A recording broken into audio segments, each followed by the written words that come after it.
হরে কৃষ্ণ। সব কষ্ট কখন সহজ হয়ে যায় জানো? শোনো তাহলে। যে মানুষ অল্পতে সন্তুষ্ট থাকে তার কাছে পৃথিবীর সব কষ্ট সহজ হয়ে যায়। আমরা অনেক সময় ভালো কিছু দেখলে সেই জিনিসটাকে নিজের করে পেতে চাই, নিজের করতে চাই। কিন্তু জানো কি, ভগবান বলেছেন যে জিনিসটা তোমার জন্য সেটা তুমি যত দূরেই থাকো না কেন অবশ্যই তোমার কাছে পৌঁছবে। আর যে জিনিসটা তোমার নয় সেটাকে হাজার চেষ্টা করেও তুমি কখনো কাছে পাবে না। তাই আমাদের সব সময় ভগবানের ওপর বিশ্বাস রাখতে হবে আর অল্পতে সন্তুষ্ট থাকতে হবে।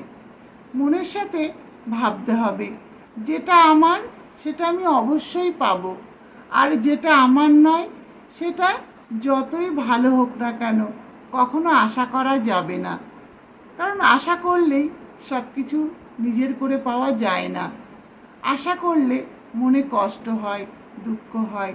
যখনই আমাদের মনে আশা পূরণ হয় না, মন দুঃখে কষ্টে ভেঙে যায়। তাই বলবো, সবসময় নিজের যতটুকু আছে ততটুকু নিয়েই সন্তুষ্ট থাকতে হবে। তাহলে পৃথিবীর সবচেয়ে সেরা শান্তিময় জীবন ভোগ করতে পারবে। কারণ লোভ, লালসা, হিংসা, আশা এগুলো খুব খারাপ জিনিস, যা মানুষকে কখনো শান্তিতে থাকতে দেয় না। মানুষ একবার যদি হিংসা করে, একবার যদি লোভ করে, লালসা করে, তাহলে যতক্ষণ না সে পাচ্ছে ততক্ষণ তার মনে শান্তি থাকে না।